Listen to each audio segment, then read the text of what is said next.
It's also the last, it's Ekadasi, the last Ekadasi of Kartik. And if you're in Vrindavan on this Ekadasi, it's quite amazing because everybody is doing parikrama around Vrindavan today. And for the last 5 days of Ekadasi, of Kartik, after this Ekadasi, it's a very, very wonderful time to be in Vrindavan, a very intense devotion. And I think this is an appropriate time for a great saint like Goloka Das Babaji to leave the planet on this auspicious day. So we'll sing from the songs for the departed Vaishnavas, and then I'll read from a biography of Goloka Das Babaji, because he is very important. He is the guru of Srila Prabhupada's guru.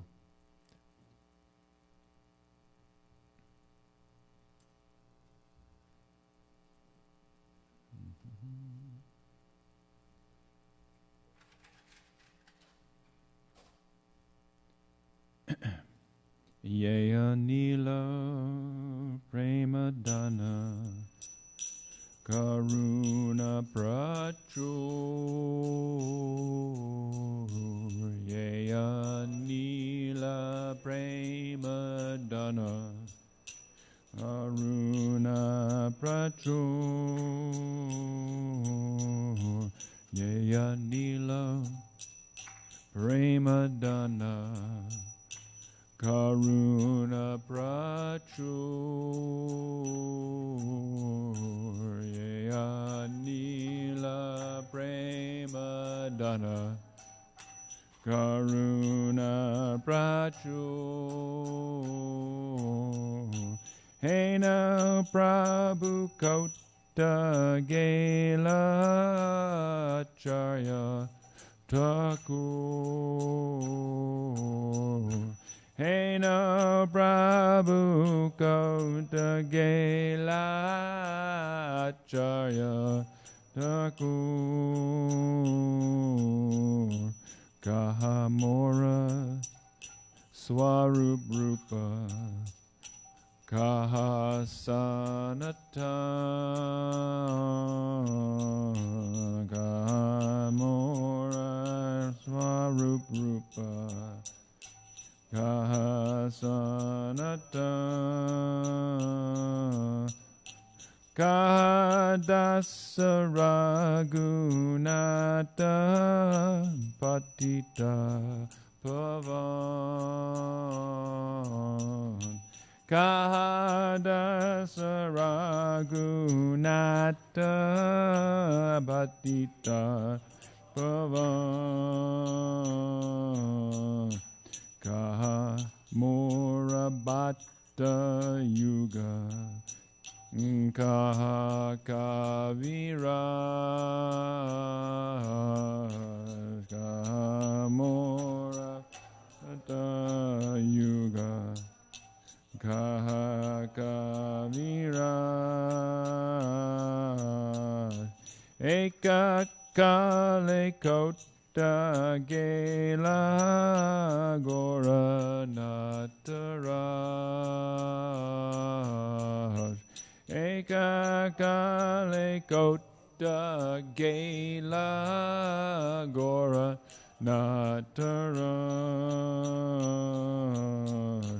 Pashane Kutibo Mata Anole Pashibo Bhashane Kutibo Mata Anule Pashibo Goranga Gunera Nidi Kota Gele Pabo Garanga Gunera Nidi Gota Gele Pabo Se Saba Sangira Sange Ye Koilo Bila Se Saba Sangira Sange Ye Koi Lo Bila Se Sangha Napaya Kande Narotamoda Se Sabana Paya Kande Narotamoda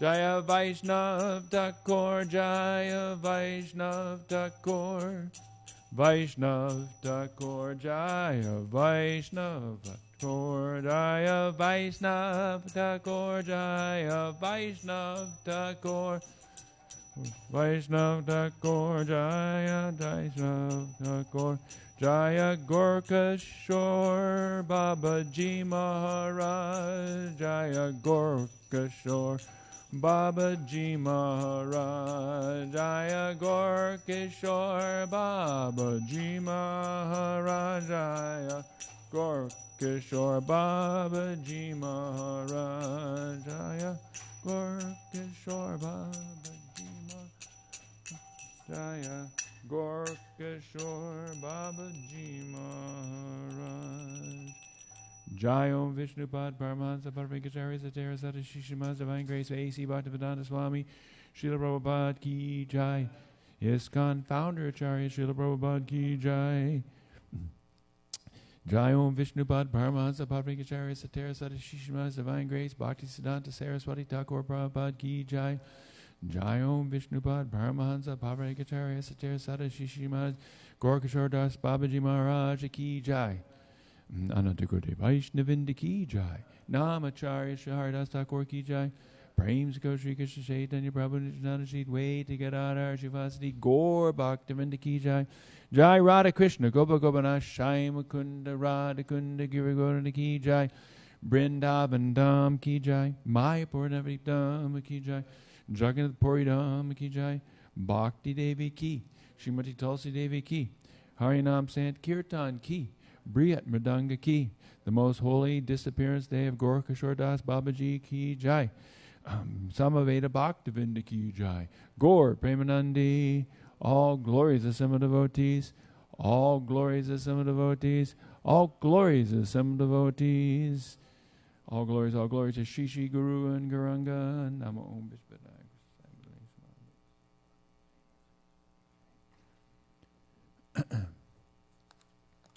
Om Namo Bhagavate Vasudevaya. Om Namo Bhagavate Vasudevaya. Om Namo Bhagavate Vasudevaya. Om Namo Bhagavate Vasudevaya. Om Namo Bhagavate Vasudevaya. Om Namo Bhagavate Vasudevaya. So today, instead of a regular Bhagavatam class, we'll be glorifying His Divine Grace, Gorkishore Das Babaji Maharaj, who is the guru of our Srila Prabhupada's guru, Bhaktisiddhanta Saraswati Thakur Prabhupada. And he's very important in the line of disciplic succession, coming from Sri Rupa Goswami, through so many Goswamis down to Bhaktivinoda Thakur, then to himself, Gorkishore Das Babaji Maharaj, then Bhaktisiddhanta Saraswati Thakur, and then our Srila Prabhupada. There's so much to be said, and I'll be reading today from a biography that I looked at last night. There are several biographies by him, and you can find so many of these biographies of great saints at GaudiHistory.com, which is actually GaudiHistory.iskandesiretree.com, which has so many histories of great Vaishnavas available there. Couple things about Gorkishore Das Babaji. You may notice that there's only one picture, essentially, of him ever. It has varieties. It's set a little differently sometimes, but it's this picture of him with the beard kind of leaning forward. He was such a renunciate that he never allowed to have his picture be taken. That picture was taken after he left his body, before he was put into samadhi. And so he was sitting like this. They took that picture, and that picture has become the iconic picture. But that's the only picture that was ever taken of him. Unlike Bhaktivinoda Thakur, who was a man of the world, so many pictures, and Bhaktisiddhanta Saraswati Thakur, so many pictures, because by the time he was guru, we were into the age of pictures. And of course, Prabhupada, pictures, video, sound. But we do have some record of Gorakishore Das Babaji, and I will read today. This is a biography taken from a large book of stories about Vaishnava saints by by a disciple of one of Srila Prabhupada's godbrothers, Srila Bhakti Ballabha Tirtha Maharaj, who, if you know Madhusudana Prabhu, who used to live here, he now lives in Charlotte. Bhakti Ballabha Tirtha Maharaj is his guru, and Bhakti Ballabha Tirtha Maharaj just passed away maybe about 3 or 4 years ago. But he compiled the histories of so many Vaishnava saints. So we'll be reading from his stories about Gorakishore Das Babaji, and I may also tap into another biography that's written about him. So one thing to note is that we do not, and it will be noted here in the biography, we don't actually celebrate his appearance day because we don't know when it was. We just don't know. The Wikipedia, which is the authority for everything but not necessarily true, says suspiciously that his appearance day is the same day as his disappearance day. I mean, same day of the November 17th, because November 17th is the day that he disappeared according to the Vaishnava calendar. I mean, it moves because it's it may be today the 25th, but according to the year, the last Ekadasi of Kartik does move some, and it's said that he appeared in 1838, which is suspiciously the same year that Bhaktivinoda Thakur appeared. So Bhaktivinoda Thakur, we know his dates are 1838 to 1914. And we know that Gorakishore Das Babaji disappeared in 1915. But when he appeared, we don't know. It is best understood that sometime in the 19th century, maybe it was like 1820, which would make him, about 95 years old when he left. It's been said by some that he was 120 when he left. We don't know. But let's say maybe he was 90 or something like that. So he was born sometime in the 1820s, perhaps. But he lived most of his life in the 19th century and into the early 20th century. So let me begin here. Nama Gorakishore Gorakishoraya Sakshadvairagimurtaye Vipralamba Rasambodhe Padambujaya Te Namaha. I bow to your lotus feet, Srila Gorakishore Das Babaji, the embodiment of renunciation and the ocean of sacred rapture in separation. His early life. Paramahamsa Srila Gorakishore Das Babaji Maharaj was born into a Vaishya family on the banks of the Padma River in Bagyayana village in Faridpur district in what is now Bangladesh, or what was called then East Bengal. The names of his parents are unknown. His given name was Vamsidas.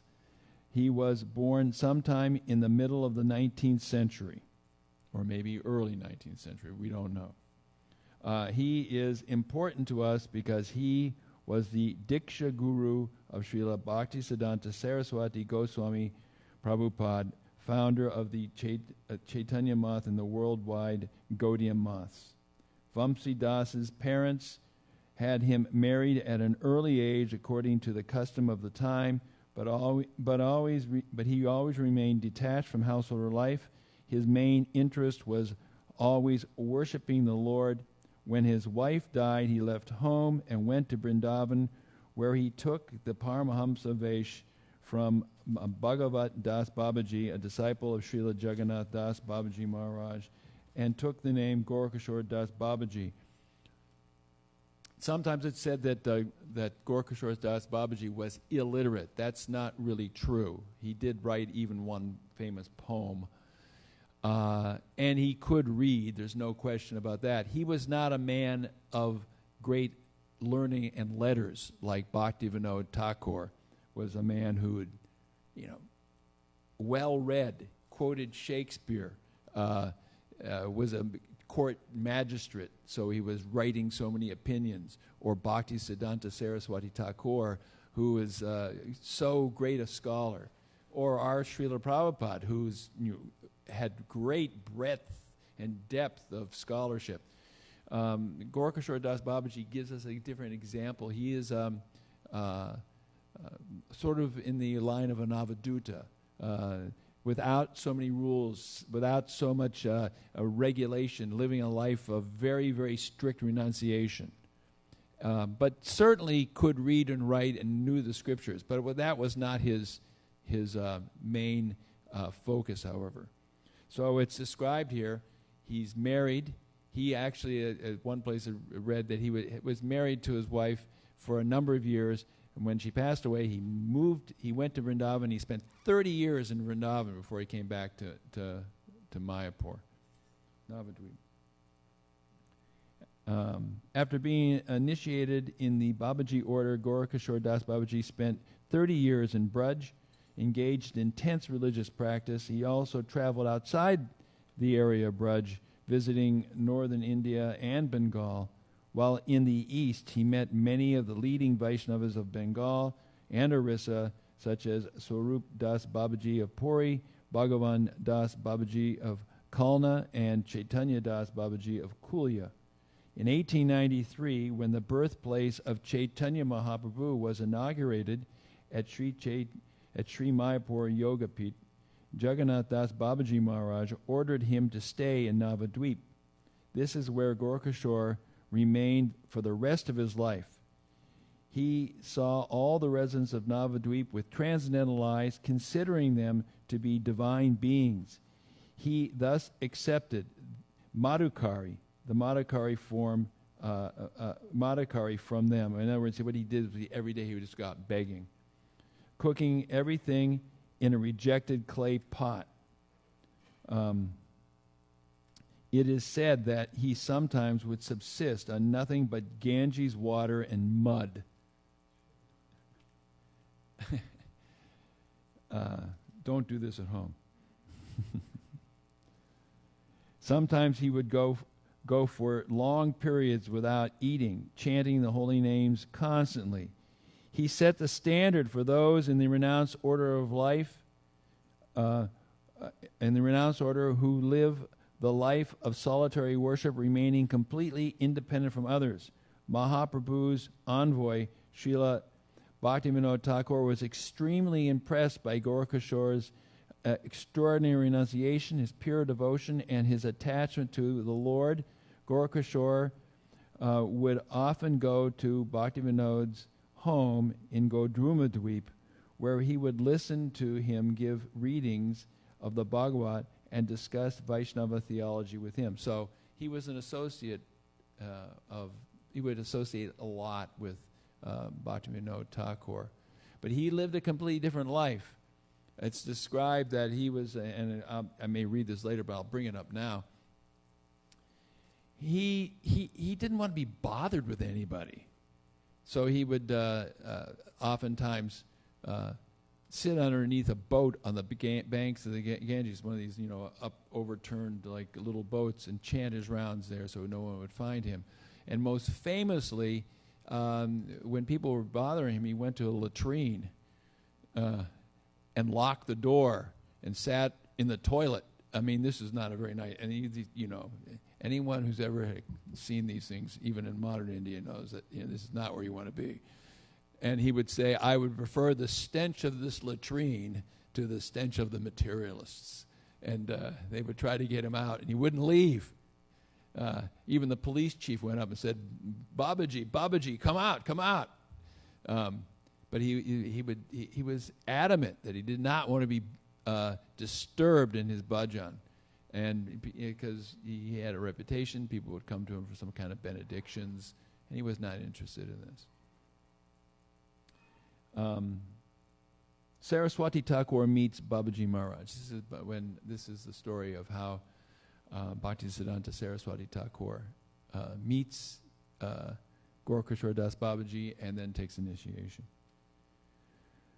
Babaji Maharaj never accepted service from anyone. He constantly chanted the holy name, sometimes counting the names on a tulsi mala, at other times by making knots on long strips of old cloth. His favorite texts were Narottam Das Thakur's Pratana and Prema Bhakti Chandrika, which he considered to be his all in all. His renunciation resembled that of Raghunath Das Goswami, and he possessed the same attachment to Krishna. In 1898, Gaurkishore Das Babaji met Srila Bhaktisiddhanta Saraswati Thakur for the first time at Swananda Sukhada Kunj in Godrumadweep. That's the home of Bhaktivinoda Thakur. Saraswati Thakur was enchanted by Babaji Maharaj's heartfelt emotional kirtan.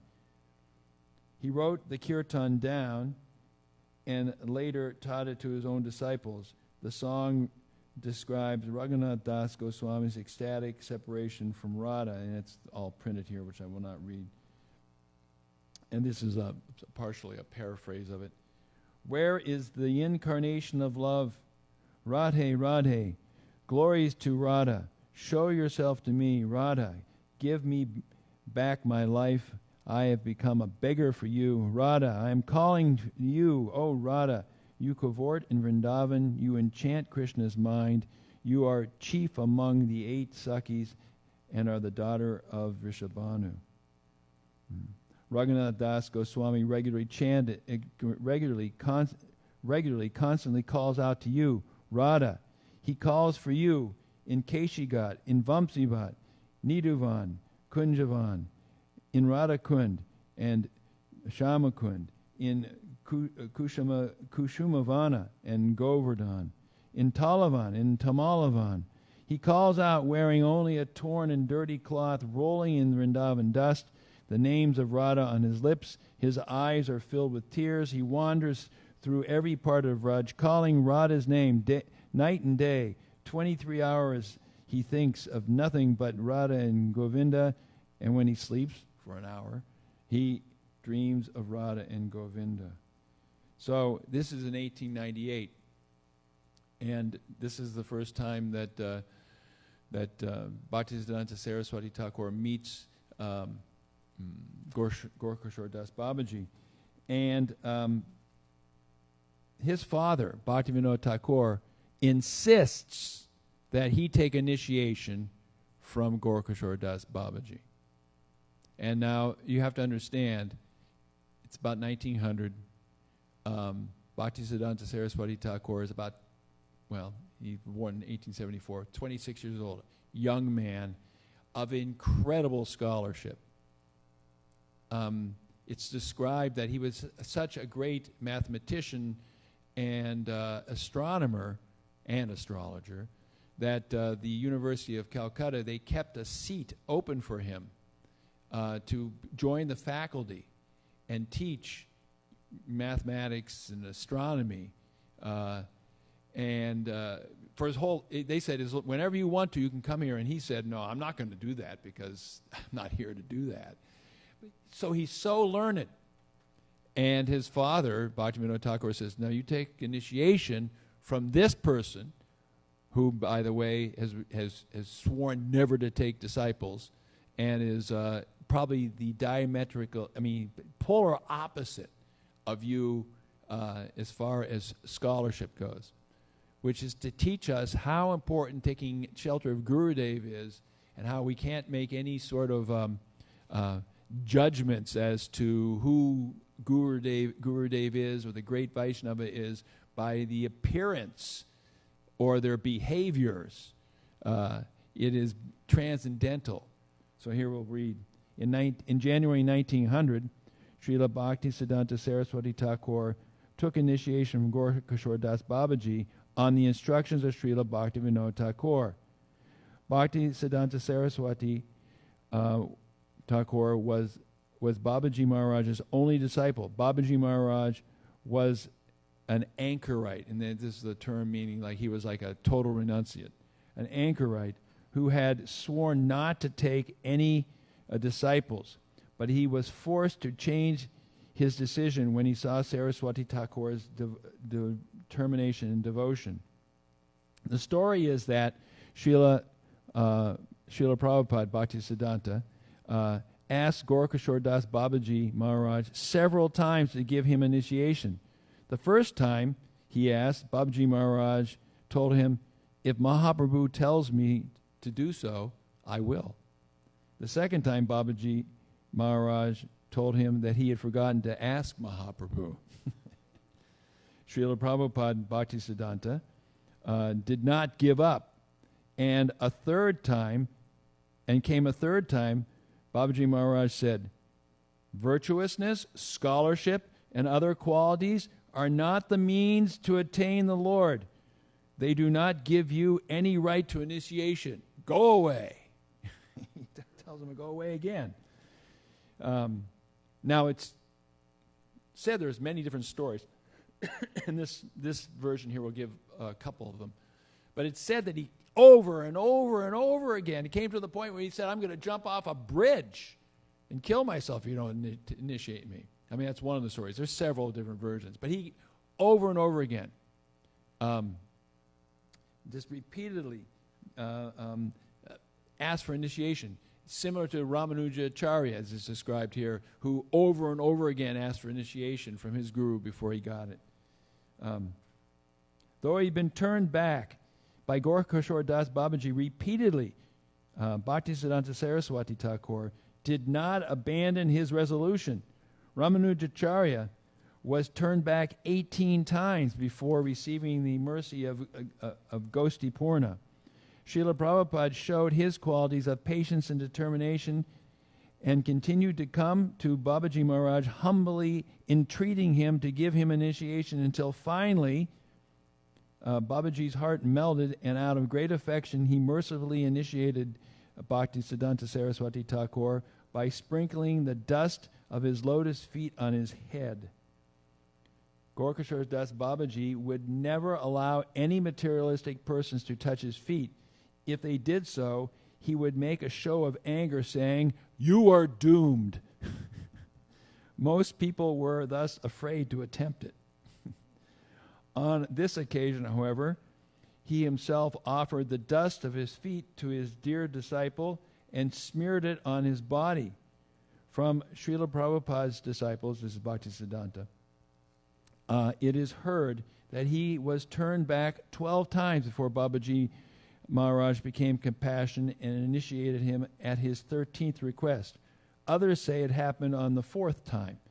This story reminds one of Narottam's initiation by Lokanath Goswami, where Narottam wanted initiation from Lokanath Goswami, and Lokanath Goswami said, forget it, I'm not going to do it. So Narottam went and cleaned up his area where he would pass stool and bathe in the mornings. He did that for like a year.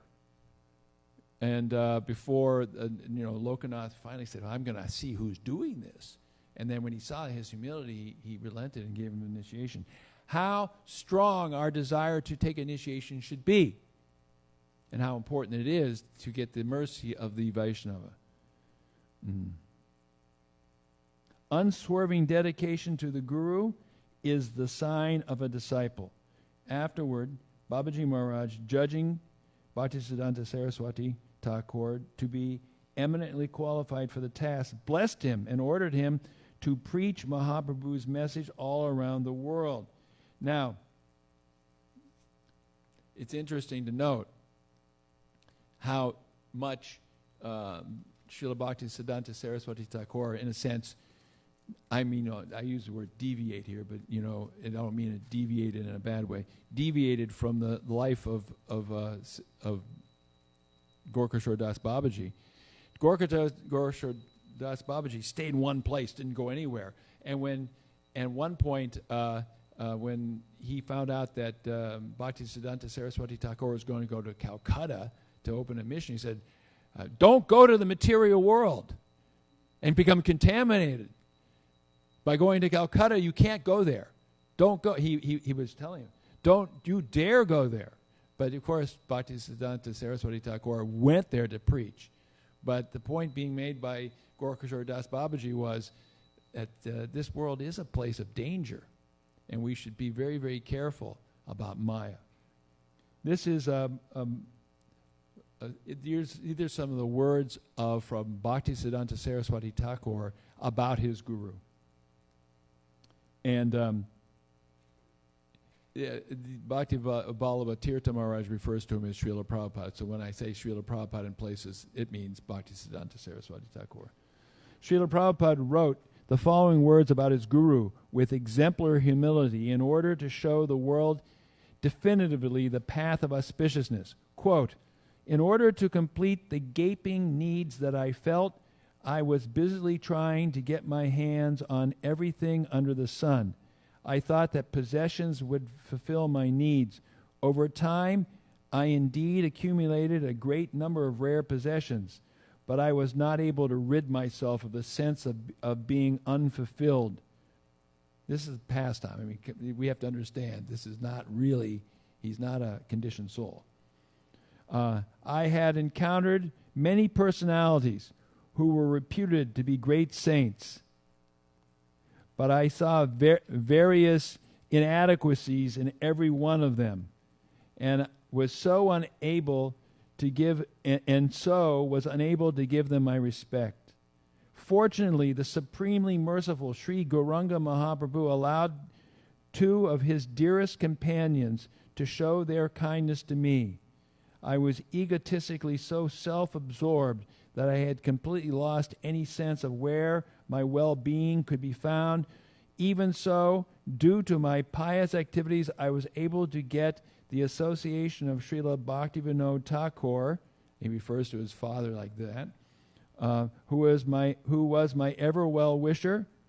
My Prabhu," this is Gorkashore Das Babaji, "often came to visit him and often stayed overnight at his house. Out of mercy to me, Srila Bhaktivinoda Thakur introduced me to him. From the time that I first met my Prabhu, my stubborn egoism started to diminish. Previously, I used to think that everyone who took birth in a human body was filled with the same faults that I had.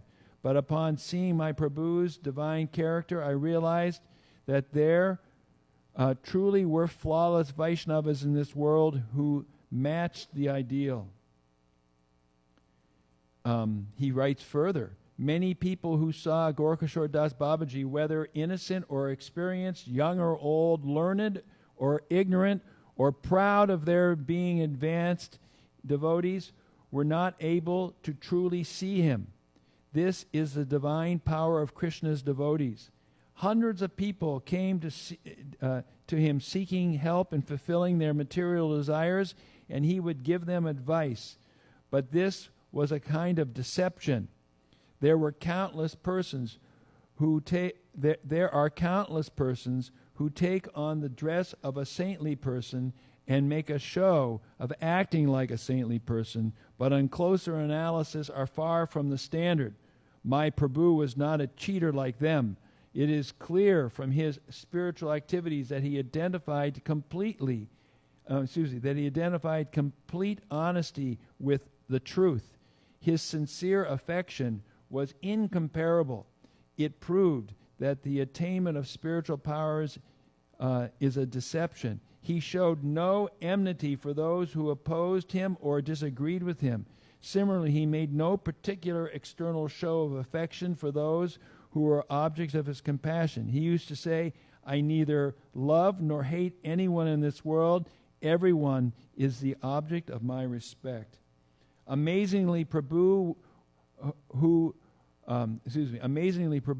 would be surrounded by people with no understanding, fakers and materialists inimical to the path of pure devotion, who thought themselves to be recipients of such a saintly person's mercy, but continued to engage in sensual activities. Prabhu never openly rejected any of these people, but he never openly accepted any of them either. Now his disappearance. It's very important to understand how important how important Gorkhashadas Babaji was to Bhaktisiddhanta Saraswati Thakur. That he became, focused on him to such a degree that we hear in this pastime of Gorkhashadas Babaji leaving, how strongly Bhaktisiddhanta Saraswati Thakur Maharaj was moved by this, and how he protected the honor of his guru. Babaji Maharaj was an expert judge of character and had highly developed foresight and clairvoyance, often foretelling events in the distant future.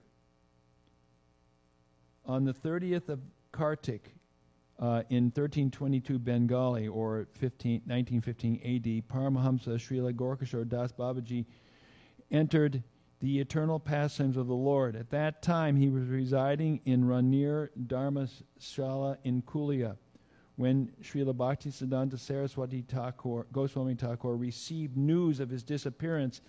He was overcome with feelings of separation from his guru and immediately hurried to the site of his departure. He was heartbroken to see the mahants, or the different Babajis of the area, of various ashrams, that busily arguing about where and how to bury his transcendental body. The idea of the Babajis was to lay claim to any future Samadhi temple, as such a temple would be an attractive pilgrimage site and a possible source of money making. Oh, we'll put we have a tirtha here and I'll make money. Srila Prabhupada alone stood up and spoke out against this rascaldom. As things heated up, Navadvip's chief of police, Jachindranath Singh Roy Bandhar, came to maintain the peace. So it got so heavy, they were all arguing that the chief of police had to come there to break up the argument. At that time, Srila Prabhupada had not yet taken Tridandi Sannyas. And this is another controversial thing, is that Bhaktisiddhanta Saraswati Thakur later took sannyas after his Gurudev had left by putting his picture up and taking the Tridandi Sannyas and taking the sannyas vow in front of his Gurudev's picture, because he was so connected with his Gurudev like this. So it's an area of controversy for some, not for us, because we know of the transcendental arrangement. So at this point, he was still just a brahmachari. The Babajis argued that as they had taken the renounced order of life, they had the right to perform the last rites for one of their order. As this was not the case for Bhaktisiddhanta, he had no rights. Srila Prabhupada displayed his spiritual strength and stated that he was Babaji Maharaj's one and only disciple. He then asked them if there was any amongst them who had not had illicit relations in the previous 6 months, or even in the previous 3 months, or 1 month, or even in the previous 3 days. He who had so done would be doomed if he touched Babaji Maharaj's divine remains. So if you've had any illicit relations, you touch him, you're cursed to be finished. At that time, Srila Prabhupada, when he heard Bhaktisiddhanta Saraswati Thakur make this challenge, Jitendra Babu, that's the police chief, asked how anyone could prove whether or not he had illicit sexual relations. Srila Prabhupada answered that he would take anyone who came forward on his word. When the Babajis looked at the effulgent, pure spiritual practice emanating from Srila Prabhupada, they slowly slunk away one by one. The chief of police was embarrassed at this sight, and he paid obeisances to Bhaktisiddhanta Saraswati Thakur and then left himself. Some residents of Kulia told Srila Prabhupada that Babaji Maharaj had said about his last desires. Apparently, he had stated that he wished that his body be dragged through the streets of Navadvip so that it would be covered by the dust of the holy Dham. Bhaktisiddhanta Saraswati replied, "This is my Gurudev. Even Krishna is honored to carry him on his shoulders and carry him like a crown upon his head. He said these things to confound the pride of the materialist with his humility. We may be inexperienced fools and offenders, but we should still make an effort to understand his intention. When Haridas Thakur entered his eternal pastimes, Lord Gauranga took his body to his chest and danced with it. What a precedent he set for honoring the perfected soul's departure. We would rather follow Mahaprabhu's example and carry Siddha Baba's divine remains on our head." On the first day of Agrayan in Kulia Nutanacharya, Srila Prabhupada performed the Samadhi rites for Srila Gorkashore Das Babaji according to Vaishnava Smriti injunctions. A certain Podar Mahasaya of Lohagaria in Jessore district gave the land for the Samadhi, renouncing any claims on the property. Later, however, he reneged on his promise and came to live there himself and engage in various illicit activities on the site. During the Ganges floods one season, and this shows how it's protected. So this person gives the land, uses it improperly, and then there's a flood. The Samadhi temple washed into the river. On the 5th of Bhadra, 1339 Bengali, that's 1932 AD, Srila Bhaktisiddhanta Saraswati Goswami Thakur retrieved some of the remnants from the Ganges bed and took them to the Chaitanya Math, where he established a Samadhi temple on the banks of Radhakund. The site was consecrated on the 2nd Asvina in the year 1932. And in course of time, a small temple housing the Murti of Gorkashore Das Babaji was constructed there. The Murti's Nitya Seva has continued ever since. And I think it was time for me to read one or two of Babaji Maharaj's, Gorkashore Babaji Maharaj's teachings. And here's the first one. On one occasion, a certain Babaji came to visit Srila Gorkashore Das Babaji with some followers in tow. These acolytes began glorifying their guru to Babaji Maharaj. "Our Prabhu is so merciful, he takes so much trouble to travel from place to place to deliver the poor fallen souls. If he did not travel, what would be the destiny of these forsaken places?" Babaji Maharaj immediately became cross and answered, "If someone makes a pretense of delivering the world when in fact he is only interested in making money and garnering prestige, he not only does no one any good, but falls down for having cheated others." One day a few devotees were describing the expertise of a particular lecturer on the Bhagavat. Babaji Mahashaya knew that this individual received money for his services. He said, "This fellow does not explain the Bhagavat or the scriptures of the Goswamis. He is simply speaking on the sense gratification scriptures. He isn't chanting Gora Gora or Krishna Krishna, but money, money. It has nothing to do with bhajan. The end result is that the true Vaishnava religion is obscured. Nothing good can come from it. Indeed, the world will be harmed by such preaching. One day, Babaji Maharaj was chanting japa late at night when he suddenly jumped up and exclaimed, "Did you see that? Did you see? A professional speaker of the Bhagavat has gone to Pabna district and has just made a chaste widow break her vows. What a shame. These rascals are giving Mahaprabhu's religion a bad name." He spoke as if he was personally witnessing the event. The owner of the Navadweep Dharmashala was a certain Girisha Babu. One day his wife offered to build a cottage for Babaji Maharaj. He answered, "I have no problem sleeping under the straw shelter of a boat. The only problem I have is that so many rascals are constantly coming to asking me to bless them. They disturb my chanting. They don't want my blessings because